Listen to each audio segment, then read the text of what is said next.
It's where you belong. Give you strength to carry on. Open your heart, set your mind at ease. Live your life and you'll be free. We're gonna rise, rise, rise. Keep on rising, rise, rise, rise.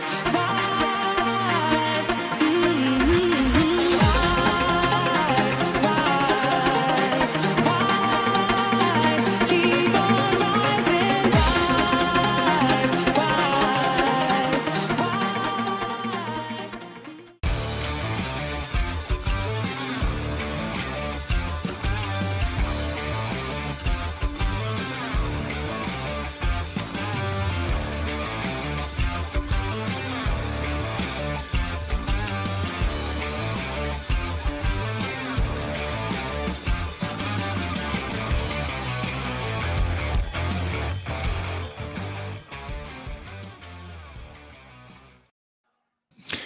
Good morning, everybody, and welcome to the Toon Review for this morning's press conference reaction. Of course, Eddie has been speaking to the media ahead of the clash with Everton tomorrow, which is, of course, the Saturday evening kickoff, and that is at 5:30. Match day live with myself and Billy will start at 5 with, of course, team news and build up to the game. I am joined by Billy this morning, and as usual, if you do enjoy today's show, please do give it the thumbs up in the comments. It is still vitally important that we keep those coming in for the success of the channel, so that people can find us on YouTube when they search Newcastle United. And of course, please do subscribe. If you are new to the channel and you like what you see, it is free to do so. But please remember to hit that notification bell so you never miss an upload or a live show. And of course, you can support the channel in two ways. First of all, by membership, which is the join button just underneath me and Billy, and of course super chats, which is the $ at the bottom of the live comments, and that will guarantee your comment to get read out on the show. Tom Jackson has been a member for 3 months now. Thank you very much, Tom, for your support. Happy Friday, lads. Indeed, Billy couldn't put his green screen on this morning because the sun is shining brightly down in Cov. Good morning, Billy. It's very bright, yeah, very bright indeed. So I've got a big triangle to me left, right arm here. Yeah. So, yeah. Good morning to all those in Viewerland too, and good morning to you, Paul. It's a beautiful morning here in Coventry this morning. Yes, the sun is shining. It's a lot better than the rainy days that we've had. It's sunny up here as well. A bit overcast, but a lot better than the pouring rain that we've had this week. So Eddie has been speaking to the media, and again, I liked some of the questions that Eddie was asked today. Mainly stuck to the footballing side of it, the ground as well. Eddie sharing his thoughts, which I think he was very, very honest about the stadium, actually, and it was nice to hear him talk about that. We'll start off on the injury front, though, Billy, and still missing, of course, Isak. He's not going to make the game. Neither is Callum Wilson. However, everybody else is fit, and I like the way he said it, because the reporter was just sort of running through names, and should be okay, should be fine. Fine, should be fine. So everybody's fit, really. Nick Pope is fit. Kieran Trippier is fit. Everybody else is fit. So I presume, Billy, that he's, like we said last night on the preview show, the likelihood is he's going to go with the same team. Yeah, positive news there, wasn't it? I mean, yeah, he kind of intimated that all three, Miley, Wilson, and Isak, will be ready to go after the international break. So that's a plus point, isn't it? Generally kind of weeks or months, especially in Wilson's case and Miley's case, but both are imminent. So that's a positive move for us. And yeah, it was a very upbeat press conference, I've got to say. I think Eddie was in a great mood this morning. You know, the journalists asked decent questions without getting ratty with it. Yeah, and it was just a nice kind of press conference, wasn't it? Lots of Louise wasn't there, which I think is made Eddie even happier when the reporters, it came on stream while the journalists were all walking into the press conference, and Eddie sort of saying good morning to everybody, and Louise didn't appear, and Eddie had a beaming smile. So I think it was kind of she's not here. This press conference is going to be a lot better because she's not going to be asking stupid questions. But to be fair to Louise, she hasn't asked stupid questions in the last couple of weeks anyway. So. He was very upbeat. And what I did like, what he did say in the press conference, Billy, is that it was about the away form, and a lot was being made about the away form and how we don't seem to have the same intensity that we do at St James's Park. And is it because of the fans? And but he rebuffed that and said, which I really liked his answer, saying that it's down to the players. It's all right, and we've said this before, Billy, that it's all right in putting a team together and going out, but once they're on the pitch, they have to perform. They have to, I think a lot of lessons were learned after the Fulham game, and a lot of words were said, not just between Eddie and the players, but I think between the players themselves. They set themselves high standards, and we didn't see that against Fulham. But when he answered that question, is to say, the players have to take responsibility to go out there and follow through what they've done in training, basically. Yeah, what he did say, he said, since the Fulham game, we've had Man City at home, and every player gets up for the Man City game, whether you play them at home or away. Yeah. You put yourself up against the elite, the best, and so you get a reaction that way. And I guess tomorrow will be the proof of the pudding if, all that talking that was done after the Fulham game, and quite rightly, it needed to be done because we were awful there. Mm-hmm. But yeah, I think with the proof will be in the pudding tomorrow. So if we can put a performance in, we can safely say that the talking to's happened. It's worked. I mean, look, I genuinely believe that Eddie's very confident going down there tomorrow. Sean Dyche, of course, was very complimentary of Eddie in his own press conference. I think he knows how hard the game is going to be. Certainly, if the Manchester City Newcastle turn up, it's going to be a very difficult afternoon for Everton. He was also asked about sort of Jordan Pickford and how he always seems to stir the crowd up at Goodison, but he completely, he didn't even mention Pickford in his answer. He just said he's concentrating on his own players and the way they perform, and that's what the players need to do. They need to go out there and perform the normal game. Forget about the crowd. Forget about anything else. Just go out there and perform. And I get the feeling he's kind of confident that we can turn up tomorrow and win the game quite easily. Well, we've got a better side, haven't we? You're just looking at it on paper alone. With the quality of our players, I think it's far superior to theirs. I think we've got a better manager. I think we're playing a better style. Yeah. I think everything's in our favour as long as we go out with the right attitude. If we do that, we'll win the game. Don't allow Everton to out physical off the ball, out of the game, because that's what they'll try and do. A different kind of proposition to what Fulham offered us. So yeah, it was really, as long as we can earn the right to play, we'll win the game. No doubt in my mind. Yeah. All through that press conference, like I said, I got the idea that Eddie's going to play the same team that played Manchester City. Yeah. I will be very, very shocked if there's any changes to that starting 11 tomorrow.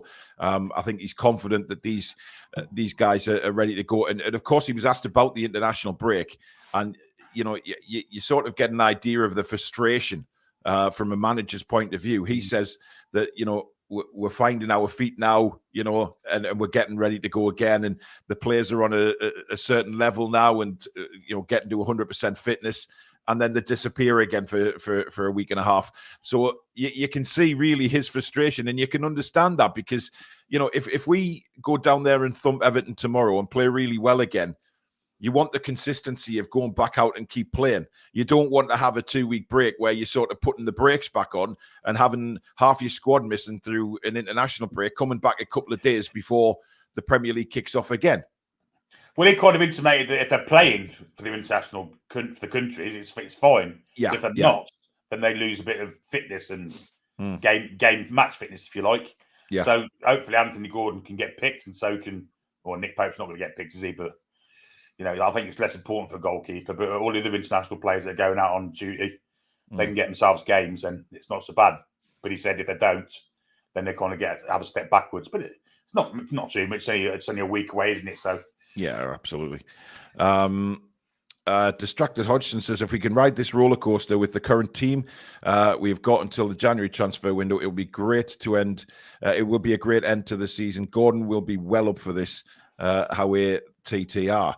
He was asked about Anthony Gordon. Of course he was, because this is a big game for Anthony. But again, he wasn't trying to push it. He wasn't trying to make it a big thing anymore. He just said that, of course, Anthony's going to be emotional, but all the players are emotional because they're going out and representing the football club. So they all should have that emotion before going out there. Of course, Anthony Gordon, he's going out there against his old team. He will probably face a lot of booze and abuse, if you like. But I guess Anthony Gordon is well strong enough to deal with all that, and he's probably going to expect it. But the best way for him to answer those fans, Billy, is to just stick a couple of goals in or play as well as he did against City. 100%. Yeah, he can quieten them down with what he does on the pitch. Absolutely fantastic. It's an opportunity for him. It's probably the last game he'll play at Goodison Park. Yeah, absolutely. And to go out on a bang with the kind of hostility he suffered there when he left the club, it'd be fantastic for him. And I think he'll be well up for it. As long as he can keep the temper in check and don't go over the top, just lets his feet do the talking with the ball and not with the players. And I think he'll be fine.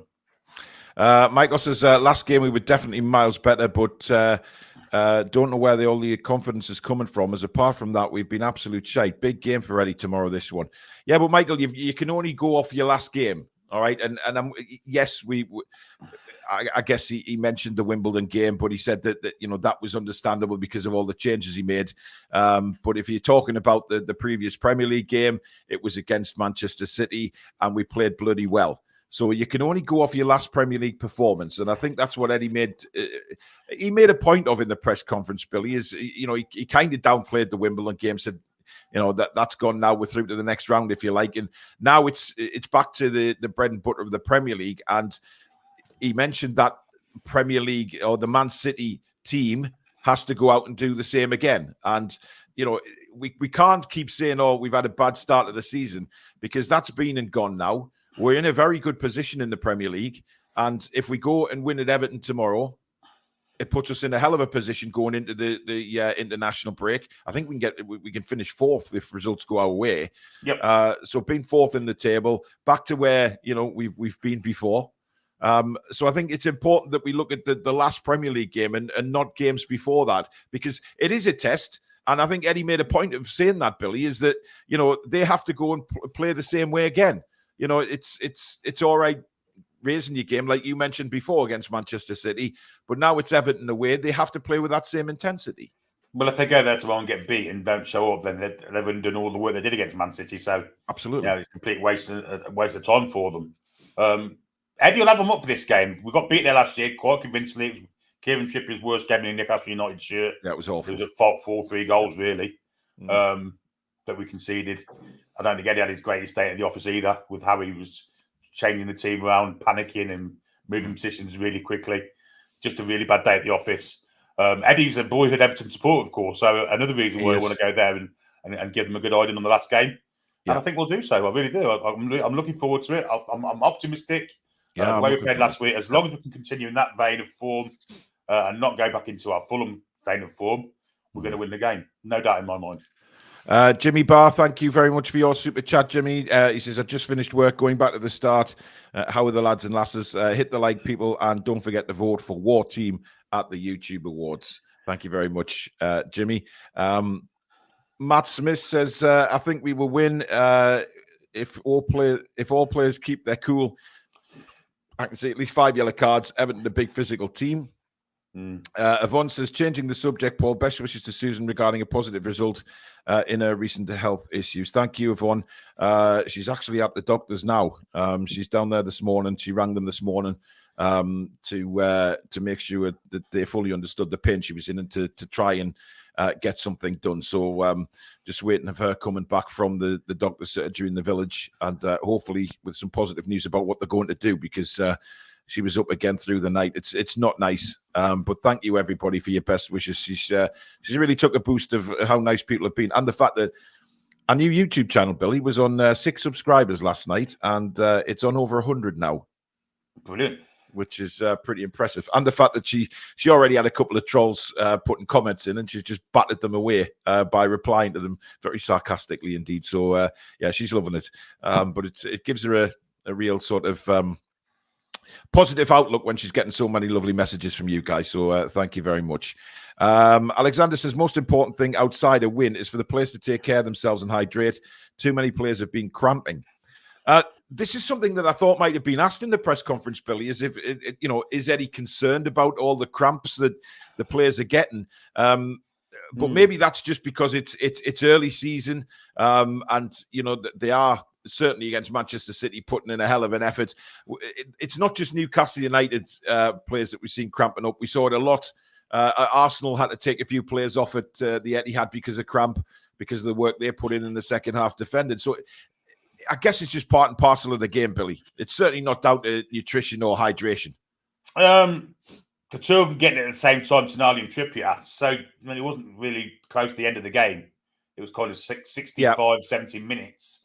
Tells me that maybe there is a hydration issue. Interesting. Okay. And Alexander would know about that, wouldn't he? That's his field, of course. Yes. It's a bit early in the game for me to be cramping if it's not.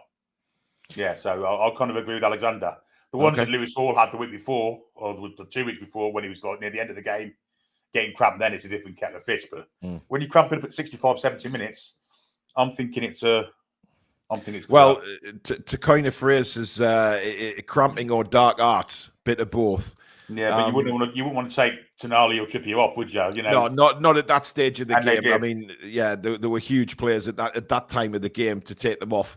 That certainly wasn't dark arts. Yes, Joelinton has a sit down for 5 minutes, just to take if Newcastle are under pressure, or Nick Pope develops an injury, but that's been Alexander's back again, says it's not just because it's early, it's mainly stretching and hydration the day before. Cool. We are going to get Alexander on. He hasn't been on for a while, actually. We haven't seen him. We still don't know where he's working. Alexander, it's about time that you confessed. But we'll, if you're available over the next week or so, next week during the international break, we'll get you on and talk about the fitness and nutrition, because I think that'll be a really good show, Billy, to try and find out from a point of view of somebody who works in that field. 100%. Yeah, it's something we don't understand. So, it's not our field at all. And to have someone that's an expert in it would be fantastic to listen to and learn something from. Yeah, absolutely. Daniel says, if we get the early goal, we win. If Everton keep it tight and the crowd get involved, it could be a tough evening. Hate going there. Not many people do like going to Goodison. Players, fans. And I had a laugh when Eddie was asked about it, Billy. He says, how it'll probably be your last time going to Goodison Park. How do you feel about it? And Eddie just went, I feel fine. He's just not bothered at all, and I think he doesn't like. I mean, if you look at Goodison, the tunnel's tiny. You've got very small dugouts and stuff like that, and I think it's one of the old school grounds, isn't it, for that type of thing? But he just battered it out of the ground and said, "I'm just concentrating on Newcastle United. It'll be difficult for certainly for Everton and very emotional for them, but for us." Bah, it's nothing. PAB says Tonali's English now, seen him doing his short wrong answers only. He looks so happy now. Yeah, he does. He looks really relaxed, and that's really going back to the stadium thing. It's an interesting thing because they were kind of the turn of the last century when all these stadiums were built. Hillsborough, Roker Park and Goodison are identical. They've even got the same crosses. Red instead of blue. So. Yeah. Same bloke, I can't remember what the man's name was, but he designed a more famous man at kind of Hillsborough and them kind of grounds, Villa Park. Yeah. All designed by the same fella. Yeah, very interesting. Alexander says he's been super busy with work, learning a new system after just learning the old system when I was transferred. RP says, hi, Paul, what's Susan's YouTube called? If you go to last night's show, go into the description and her channel is pinned right at the top of that description. Just click on that and it'll take you straight to her channel. Have I still got the photo on there from last night? I think I have. It's basically called Murder Mystery Files, but it's at murder_mystery_files. That's what you want to look for. That is that's Susan's banner on YouTube. So if you like your murder mystery stuff, please go and subscribe to that. There's one video up there now. She's working on a P. Diddy one at the minute, which we'll see what happens.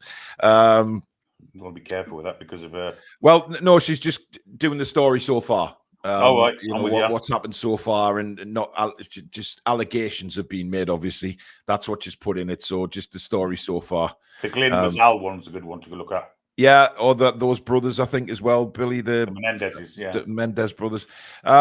Pete Proudlock, he's going to the game tomorrow, so he's in the restricted lower view. Oh, good luck with that, Pete. It's worse. It's worse than Sellers Park, Pete. Worse.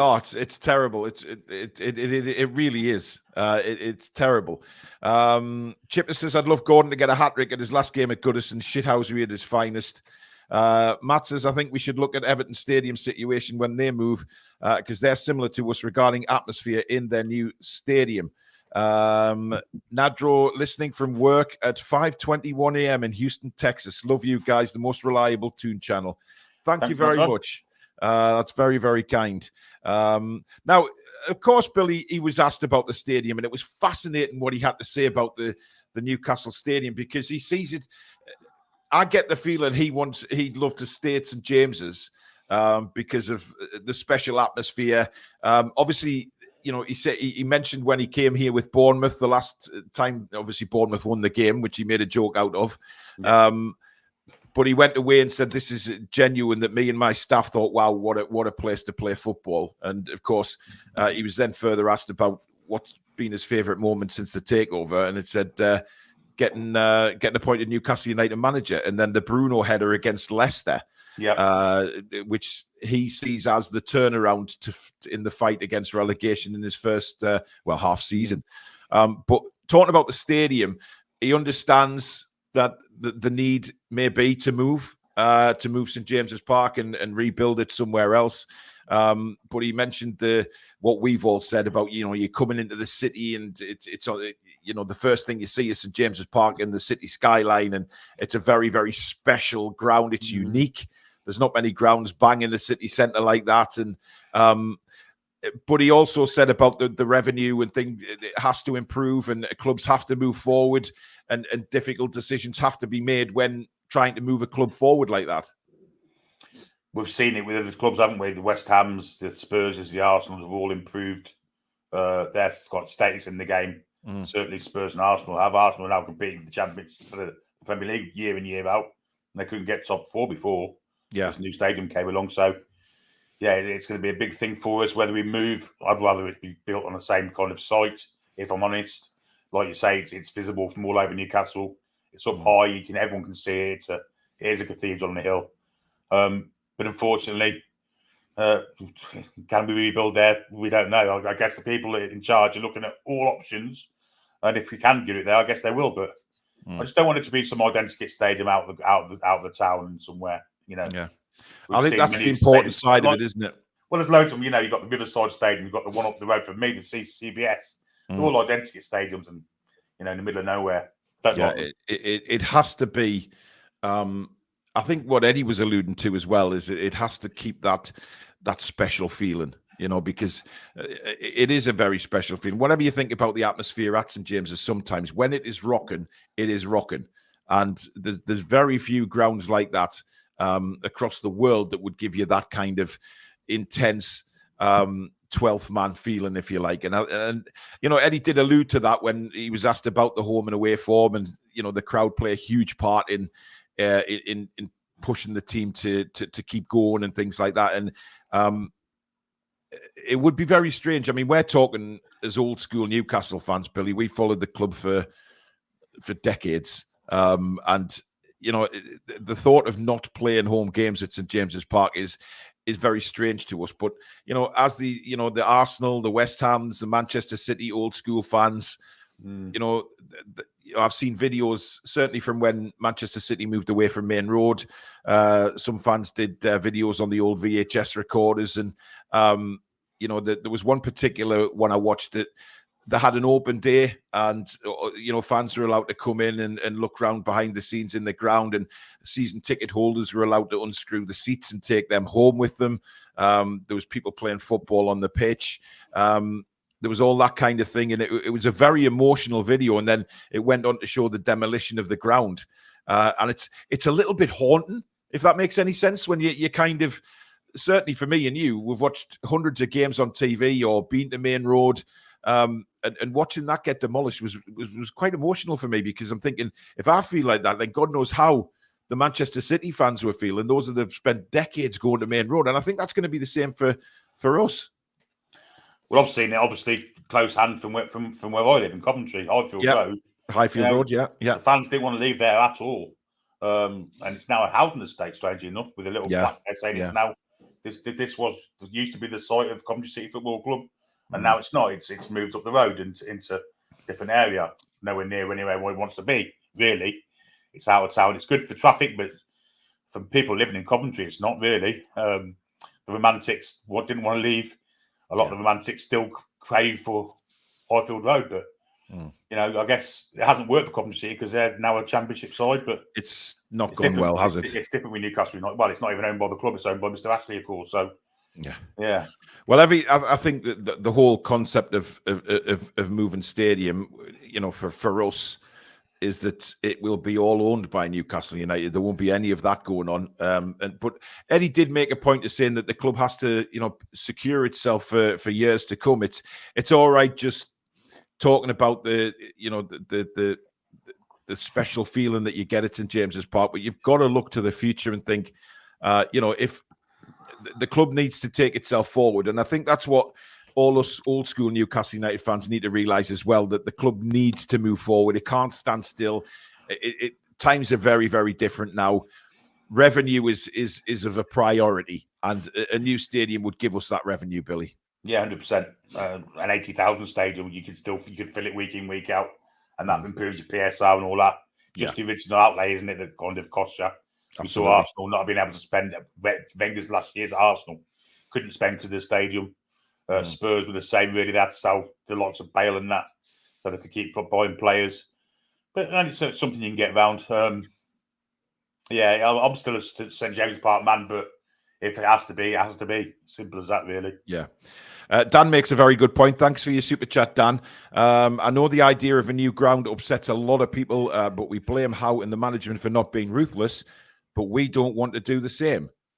Yeah, I mean, look, Eddie made a point of that as well, to be honest. You have to be a bit ruthless when it comes to doing this. And he did make a point, Billy, you're saying that, if they do decide to move grounds, it won't be a popular decision with some people, but it will be popular with others.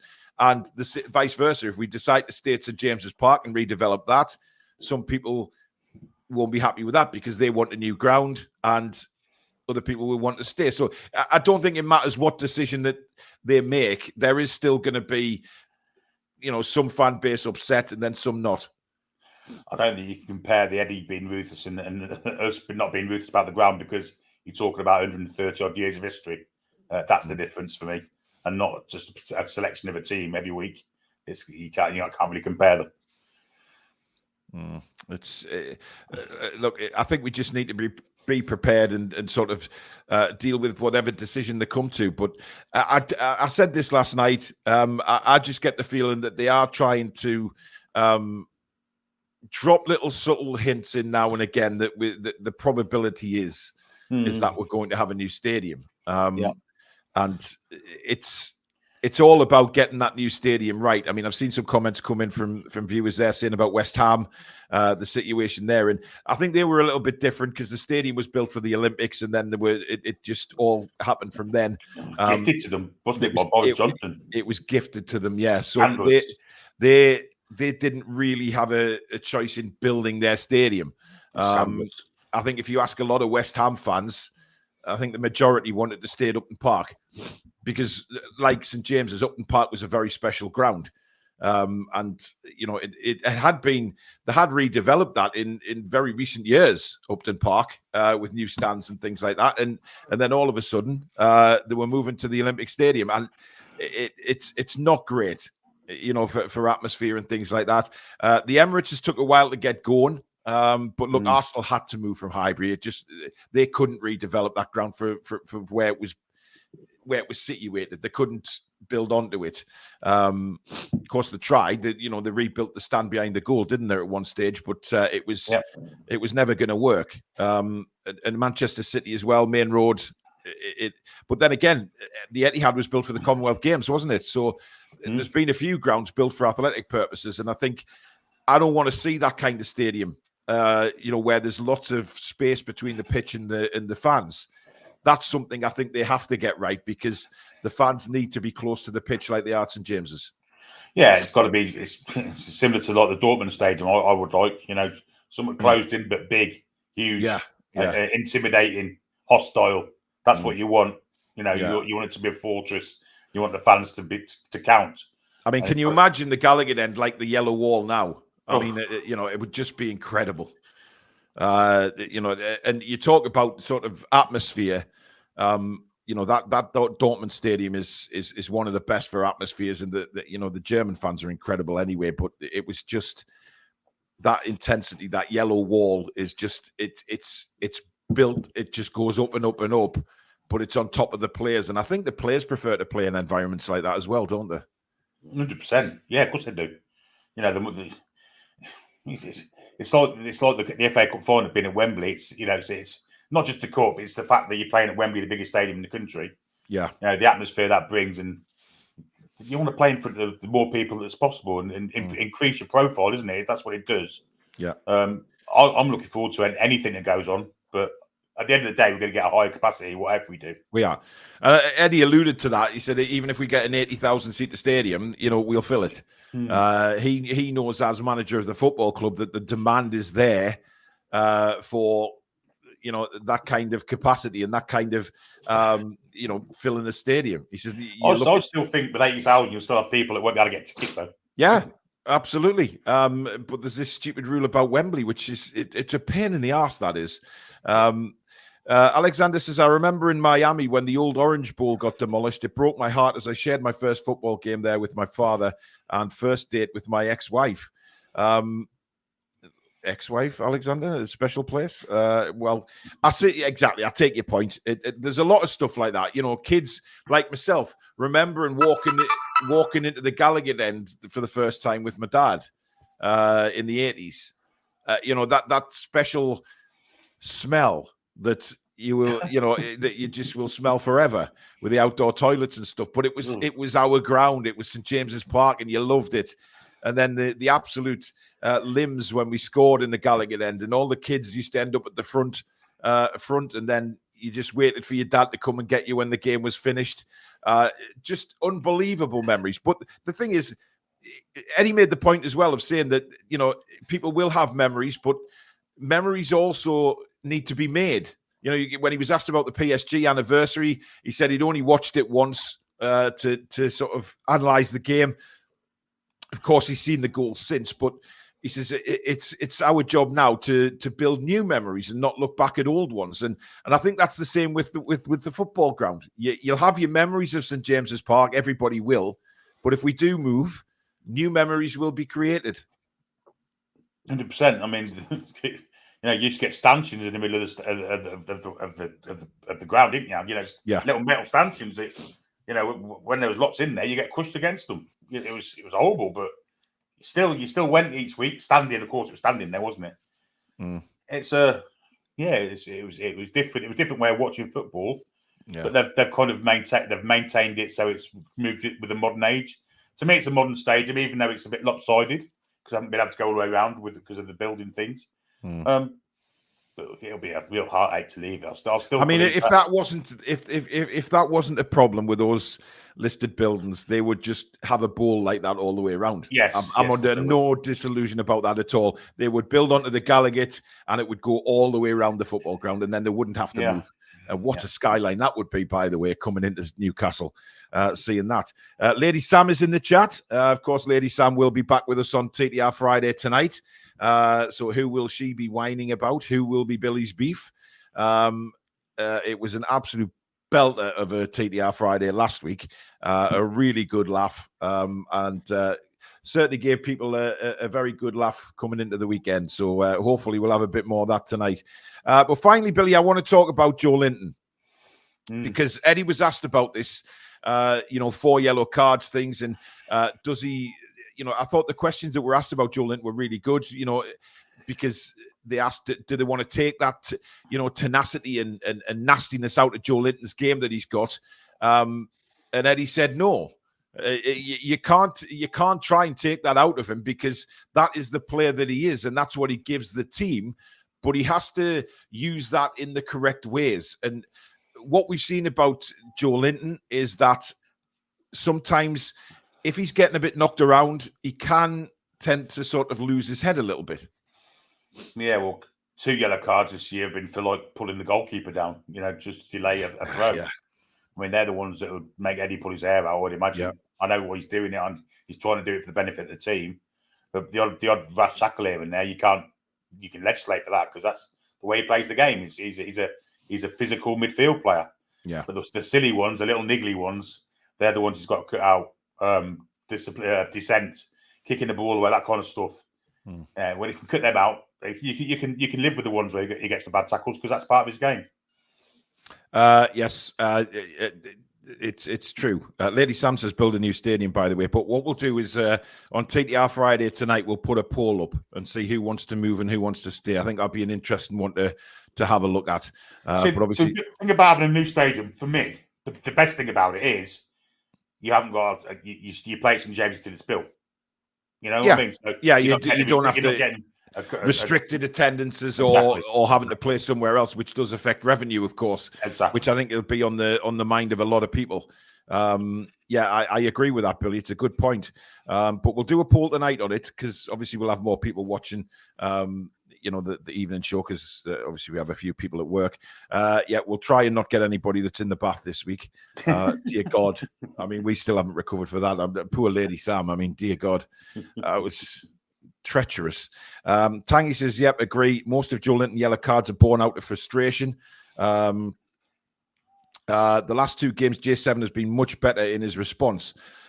I don't know about you, Billy, but I think having Tonali and Bruno around him now, it kind of, there's other targets for teams to aim at now, and they've all got, if you see what I mean, they've got to take the fair share. Because I have no doubt that Everton will be physical tomorrow night.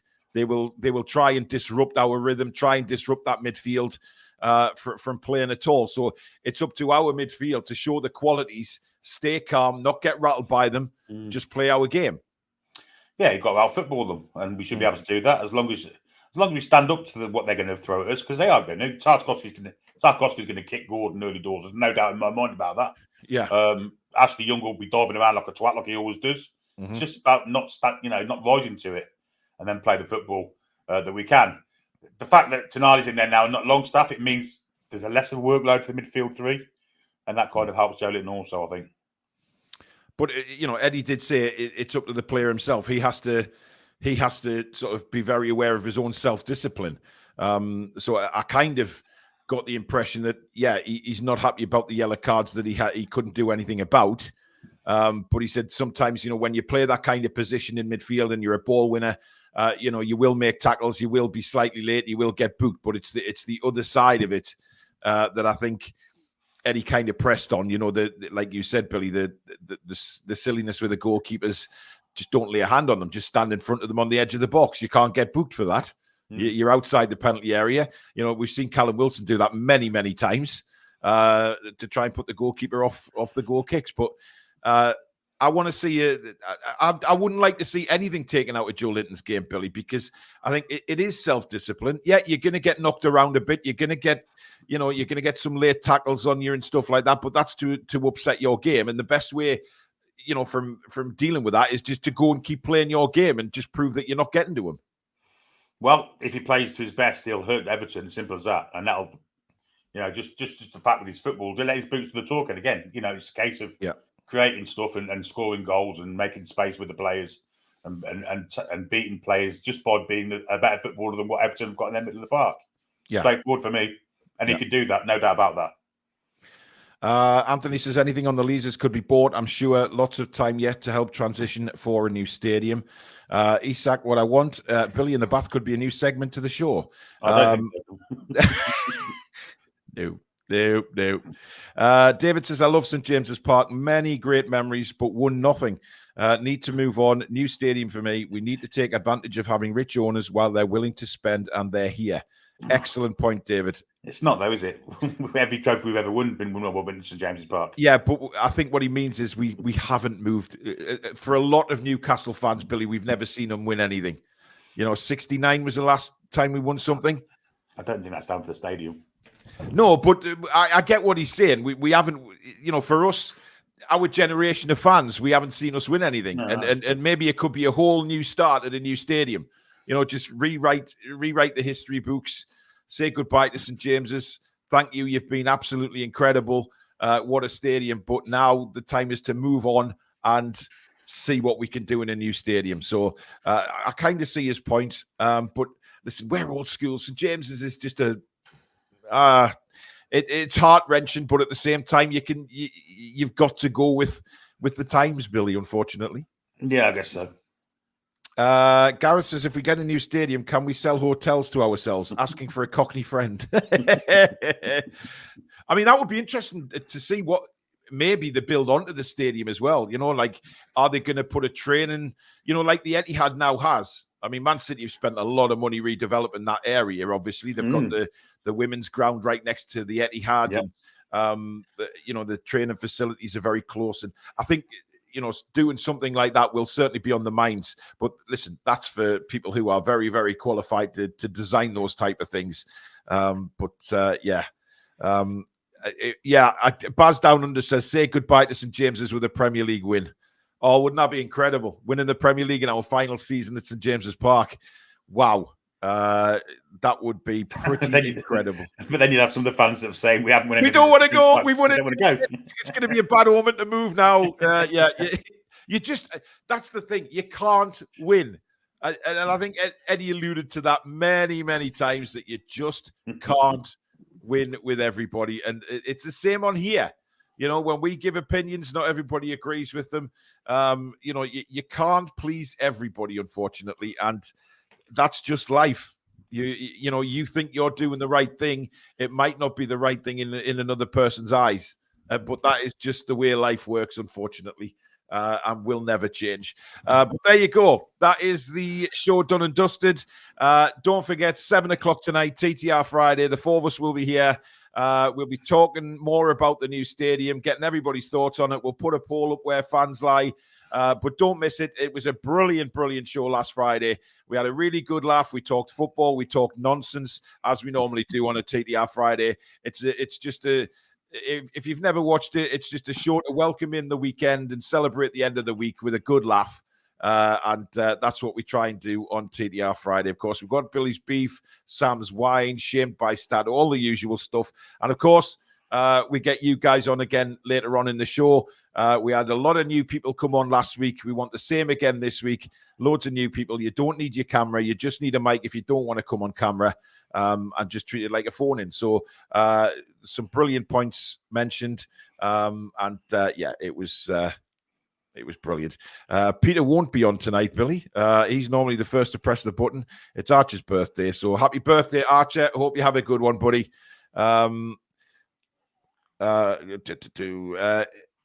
Guys, please stop saying we haven't won anything, because winning the championship twice during Mike Ashley era is something we have the trophies for.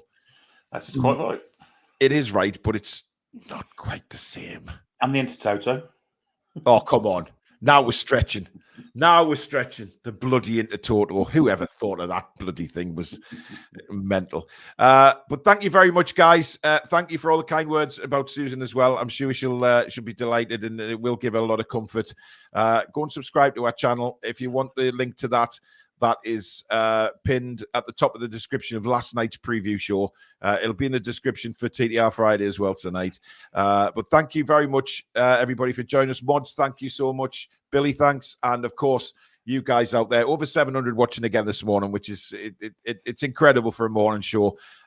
Thank you very much. Enjoy the rest of your Friday, folks, and we'll see you back here at 7 p.m. In the meantime, take care. In a while, crocodile. Come back and check out some green.